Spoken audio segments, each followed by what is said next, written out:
बरं सगळ्यांनी इकडे लक्ष द्या. आपल्या संभाजीनगरचे जे खासदार आहेत संदीपान भुमरे साहेब, त्यांच्या बाजार कमिटीचे आपल्याकडे डायरेक्टर आलेले आहेत राजेंद्र साहेब तांबे पाटील. एकदा जोरदार टाळ्यांनी साहेबांचं स्वागत करूया आपण.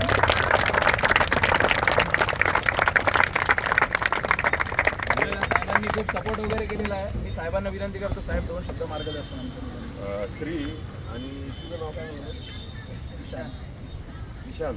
मी खरोखर हे राजेश्वर गणपती मंडळ किंवा ढोल पथक आहे हे खूप छान. मी बघितलं, एक 5च मिनटं झाली मी आलो इथं आणि तुमच्या साहेबांनी पण मला सांगितलं की राजू पाटील तुम्ही जाऊन या. खरोखर एवढे छोटे मुलं किंवा जे काय 8वी 9वी 10वी 11वी जे काय असतील ते खरोखर तुमचं कौतुक करण्यासारखं आहे. आणि हे बघा, मी तुमच्या पाठीशी आमचे भुमरे साहेब आहे, त्याच्यानंतर तुमचे नगरसेवक दिलीप थोरात आहेत. हे कुठले जर कोणी म्हणलं हे बंद करा, तुम्ही 10पर्यंत कमीत कमी तुमचं हे पथक चालू ठेवू शकता, तुम्ही ढोल वाजवू शकता, काही अडचण नाही.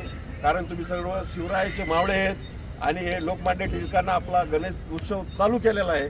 त्याच्यामुळं आपण हे भरभरून आपला जो सण आहे त्याचं आपण करायलाच पाहिजे. हे ढोल पथक असो, कुठला कार्यक्रम असो, 10 वाजेच्या आत तुम्ही सर्व संपवायचं. आणि त्याच्या अगोदर जर कोणी म्हणलं तुम्हाला का हे बंद करा वगैरे काही असलं, तुम्ही मला सांगितलं की मला फोन करा किंवा दिलीप थोरातला फोन करा, भुमरे साहेबाला फोन करा, काही अडचण नाही. तुम्ही तुमचा कार्यक्रम व्यवस्थित चालू ठेवा आणि माझ्या तुम्हाला लाख लाख शुभेच्छा आहे. धन्यवाद. थांबतो. जय हिंद, जय महाराष्ट्र. ठीक आहे, सगळ्यांनी ऐकलं ते. साहेब आहेत आपल्यासोबत, काही जरी अडचण आली तरी.